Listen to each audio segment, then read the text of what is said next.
ayaa wuxuu guursaday gabar aan lahayn qurux sidaa u weyn. hase yeeshee waxay lahayd qalbi aad u wanaagsan iyo jacayl ay u qabta ninkeeda.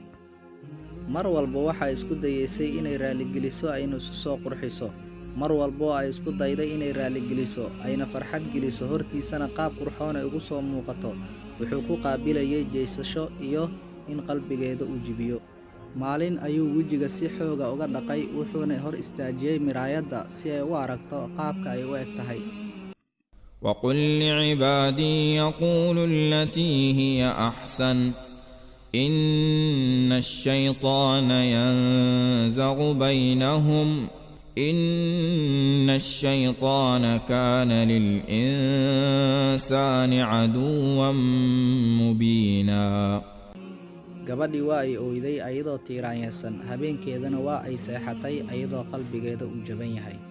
subaxii markii la gaaray, ninkeedii wuxuu lahaa ballan ah inuu soo ogaado natiijada imtixaan uu shaqo u galay, wuxuuna ahaa mid aad isugu kalsoon aqoontiisa iyo qaab wanaagsan inuu imtixaanka u galay. markii uu ku dhawaaqay ninka mas'uulka ahaa natiijada imtixaanka, waxaa lagu kadiyey ninkii inuu guuldaraystay, waa uuna tiiraanyooday tiiraanyo aad u daran oo gaarsiisay inuu ooyo. wuxuu maqlay mid ka mid a raggii guulaystay asagoo saaxiibkiisa ku dhahaya, haddii dadka mas'uuliyiinta iga aqbali lahaayeen inaan shaqadayda uga tanaasulo ninkan oynaya waan samay lahaa, waayo waxaan ku kalsoonahay alle inuu ii beddeli doono. qofkii kabaa qalbi bini'aadana alla wuxuu kabayaa qalbigiisa.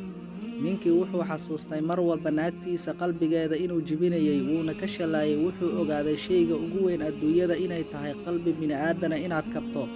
maalinkaas wixii ka dambeeyey naagtiisa si wanaagsan oo jacayl ah ayuu kula dhaqmay, wuxuuna helay shaqo uusan ku riyoonayn weligiis.